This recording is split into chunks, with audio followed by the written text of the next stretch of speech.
11 मई 2024 south Korea के north योला province का एक सुनसान गांव, जहां सुबह होने से पहले का अंधेरा छाया हुआ था। हर तरफ सन्नाटा था, लेकिन उस सन्नाटे को चीर रही थी एक जलते हुए घर की भयानक आग। उस आग की लपटें आसमान तक उठ रही थीं। घर की लकड़ियां टूट रही थीं, छत धीरे धीरे गिर रही थी और उस जलते हुए घर के बाहर एक औरत खड़ी थी जो ये सब होते हुए देख रही थी।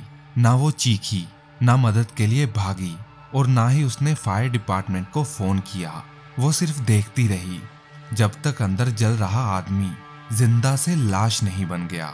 पुलिस जब साइट पर पहुंची तो उन्होंने उस औरत को घर के बाहर नशे में धुत पाया और इंटेरोगेशन के दौरान उसने बिना किसी हिचकिचाहट के सच कबूल किया। उसने कहा, हाँ, मैंने ही आग लगाई। जिस आदमी की घर के अंदर जलकर मौत हुई थी वो उसका बॉयफ्रेंड था। 5 साल का रिलेशनशिप, 5 साल का टॉर्चर और एक रात जिसने सब कुछ खत्म कर दिया। ये कहानी है सुयोन की, 43 साल की एक ऐसी औरत की जो सिर्फ अपने टॉक्सिक बॉयफ्रेंड से ही नहीं बल्कि साउथ कोरिया के पूरे सिस्टम से थक चुकी थी। तो आखिर ऐसा क्या हुआ था उसके साथ जिसने उसके अंदर की इंसानियत को ही मार दिया? आखिर क्यों उसने अपने ही बॉयफ्रेंड को जिंदा जलाने का फैसला किया? सुयोन की कहानी शुरू होती है चाइल्डहुड ट्रॉमा से। आम बच्चों की तरह उसका बचपन कभी नॉर्मल नहीं था। उसके पिता अल्कोहलिक थे। शराब के नशे में गालियां देना, मारपीट करना और घर को तहस महस करना उनके लिए मामूली बात थी। घरेलू हिंसा, भूख, डर, इमोशनल ट्रॉमा, ये सब उसके डेली रूटीन का हिस्सा बन गए। इस सब से थक कर आखिरकार उसकी माँ ने घर छोड़ दिया, लेकिन सुयोन और उसके छोटे भाई बहन उसी घुटन में जीने के लिए पीछे रह गए। वायलेंस उसकी लाइफ का पहला लेसन था। बचपन से ही उसने सीख लिया था कि सर्वाइवल का मतलब है दर्द सहना। जब वो बड़ी हुई तो उसका इमोशनल डैमेज और अनस्टेबल लाइफ उसे शराब की तरफ ले गए। स्टेबल रिलेशनशिप्स या एक हैप्पी और सिक्योर फ्यूचर उसके लिए बस दूर के ख्वाब थे। लेकिन फिर 2019 में उसकी जिंदगी में एक आदमी आया। शुरू में वो बहुत अच्छा था, उसकी केयर करता था और उसे इमोशनल सपोर्ट देता था। उसने सुयोन को वो सुकून दिया जो उसने कभी अपने घर या अपने माँ बाप के साथ महसूस नहीं किया था। उस आदमी ने वो कमी पूरी करी जिसके लिए सुयोन बचपन से तरस रही थी। सुयोन को लगा शायद फाइनली उसे कोई मिला है जो उसका अपना है, जिस पर वो भरोसा कर सकती है। लेकिन अक्सर टॉक्सिक और अब्यूसिव रिश्तों का सबसे खतरनाक साइन यही होता है कि शुरू में उम्मीद से ज्यादा एक्सपेक्टेशंस पूरी होती हुई दिखती हैं। क्योंकि अब्यूसिव पार्टनर आपकी कमी जानता है, उसे पता होता है कि किस तरह आपका भरोसा जीतना है। यही किया सुयोन के बॉयफ्रेंड ने।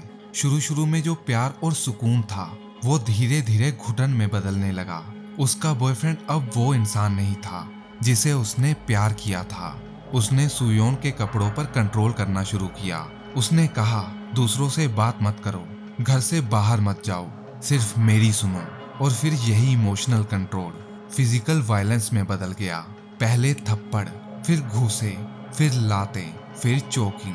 हर बार मारने के बाद वो माफी मांगता, वादा करता कि दोबारा नहीं होगा।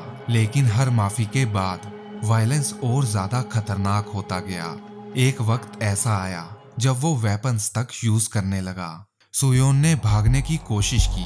वो अपने पिता के घर गई, लेकिन उसका बॉयफ्रेंड वहां भी उसके पीछे पहुंच गया। सुयोन के पास पैसे नहीं थे, रहने को छत नहीं थी, कोई सपोर्ट सिस्टम नहीं था। तब उसने पुलिस को कॉल करना शुरू किया। और आपको सुन के हैरानी होगी कि उसने एक बार नहीं, 2 बार नहीं, बल्कि पूरे 31 बार पुलिस को कॉल किया, सिस्टम से मदद मांगी।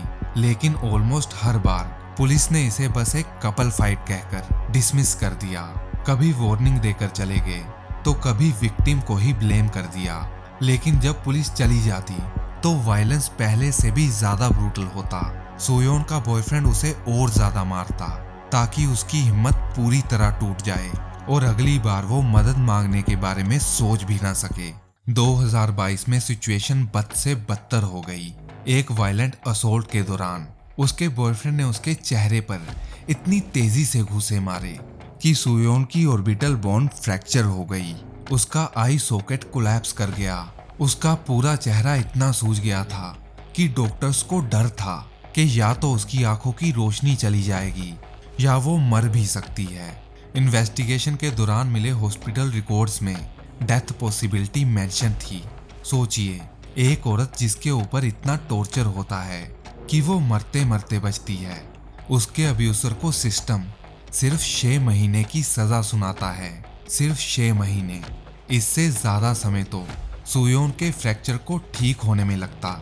रिहाई के बाद वो वापस आया और इस बार क्योंकि उसकी ईगो पे चोट लगी थी तो उसने पहले से भी ज्यादा बड़ा हमला किया और अपना बदला पूरा किया। लेकिन हैरानी की बात है कि सिस्टम ने उसे फिर से शॉर्ट सेंटेंस सुनाया। सिर्फ 6 महीने की कैद और फिर से रिहाई। अब वो सिस्टम के इस पैटर्न को समझ चुका था, इसलिए उसके अंदर से कानून का डर पूरी तरह निकल गया। वो जानता था कि वो चाहे जो करे, सिस्टम उसे प्रोटेक्शन जरूर देगा। इसी बात का फायदा उठाते हुए 2023 में उसने सुयोन को चोक किया, हथियार से उसके गर्दन पर वार करने की कोशिश करी, सिगरेट से उसके शरीर को जलाया और इतना सब करने के बावजूद उसे मिली सिर्फ 1 साल की सजा। सिर्फ 1 साल। हर बार जेल से निकलने के बाद उसका बॉयफ्रेंड पहले से भी ज्यादा खतरनाक तरीके से उसे टॉर्चर करता, मानो जैसे वो जेल जाता ही इसीलिए था ताकि अगले एक नए आइडिया के साथ सुयोन की जान ले सके। फिर आया मई 2024। एक हफ्ते पहले ही वो जेल से रिहा हुआ था। हर बार की तरह आजाद होते ही उसने फिर से सुयोन को कांटेक्ट किया और कहा कि वो माफी मांगना चाहता है। सुयोन जानती थी कि क्या होने वाला है। हर बार की तरह इस बार भी उसे ऐसे जख्म मिलेंगे जो जिंदगी भर उसके साथ रहेंगे। इसलिए इस बार वो नहीं जाना चाहती थी, लेकिन उसके डर ने उसे मजबूर कर दिया। उसे डर था कि अगर उसने मिलने से मना किया तो शायद उसका बॉयफ्रेंड उसके पिता या बाकी फैमिली को नुकसान पहुंचाएगा। इसलिए उसने अपने डर के आगे घुटने टेक दिए और एक बार फिर उससे मिलने गई। जब वो उसके घर पहुंची तो हर बार की तरह इस बार भी उसे कोई माफी का पछतावा नहीं मिला। मिले तो सिर्फ पहले से भी बदतर घाव। मिलने के थोड़ी ही देर में उसने सुयोन को मारना शुरू कर दिया और इतनी बेरहमी से मारा कि उसकी चिन टूट गई, शरीर पे नीले निशान पड़ गए, चेहरा और आधा शरीर सूज गया और उसका गला तब तक दबाया जब तक वो अधमरी हालत में बेहोश नहीं हुई। उसके बॉयफ्रेंड ने उसका फोन भी छीन लिया ताकि पहले की तरह इस बार वो मदद के लिए किसी को ना बुला सके। घंटों तक टॉर्चर के बाद जब उसके बॉयफ्रेंड की हैवानियत खत्म हुई और उसके अंदर की भड़ास निकल गई तो वो आदमी शराब पीकर नशे की हालत में ब्लैंकेट लेकर सो गया, मानो जैसे कभी कुछ हुआ ही नहीं। और सुयोन खून में भीगी हुई अधमरी हालत में वहां पड़ी हुई थी। जब उसे होश आया तो उसने अपनी सूजी हुई आंखों से देखा कि उसका बॉयफ्रेंड सो रहा था। और सुयोन के मुताबिक उस पल में जब उसने उसे सोते देखा तो पहली बार उसका डर उसके दर्द के आगे छोटा पड़ गया। अचानक इतने सालों का टॉर्चर और दबा हुआ गुस्सा फटकर बाहर आना चाहता था। पहली बार सुयोन को लगा कि उसे एक फैसला करना होगा। तभी उसकी नजर पास में पड़े लाइटर पर गई। उसने बिना दोबारा सोचे ब्लैंकेट को आग लगा दी। शुरू में छोटी सी फ्लेम थी, लेकिन धीरे धीरे वो फ्लेम आग की ऊंची लपटों में बदल गई और उस घर को निगलने लगी। सुयोन घर के बाहर जाकर बैठ गई और चुपचाप देखती रही। उसके शरीर से खून पानी की तरह बह रहा था, लेकिन उसके अंदर एक सुकून था। उसने अपने डर को जीत लिया था। मानो इसी जीत के जश्न में वो वहीं बैठी चुपचाप उस आग को तब तक देखती रही जब तक वो आदमी जिसने उसकी जिंदगी को सालों तक जहन्नुम बनाया अंदर जलकर मर नहीं गया। बाद में अपने डिफेंस में उसने इन्वेस्टिगेटर से सिर्फ एक बात कही, अगर उस रात वो आग बुझ जाती तो मरने वाली मैं होती। लेकिन जिस सिस्टम ने उसके बॉयफ्रेंड जैसे दरिंदे को इतने सालों तक प्रोटेक्ट किया था, उसने सुयोन को माफ नहीं किया। कोर्ट ने इसे सेल्फ डिफेंस केस मानने से इनकार कर दिया, क्योंकि उनका कहना था कि जब सुयोन ने आग लगाई तब उसका बॉयफ्रेंड सो रहा था, यानी इमीडिएट थ्रेट टेक्निकली प्रेजेंट नहीं था। लेकिन क्रिटिक्स का कहना था कि डोमेस्टिक अब्यूज का ट्रॉमा टेक्निकल डेफिनेशन से काफी ज्यादा कॉम्प्लेक्स होता है। विक्टिम के लिए थ्रेट तब भी खत्म नहीं होता जब अब्यूजर सो रहा हो, क्योंकि वो जानती है कि जैसे ही वो उठेगा वायलेंस फिर शुरू होगा।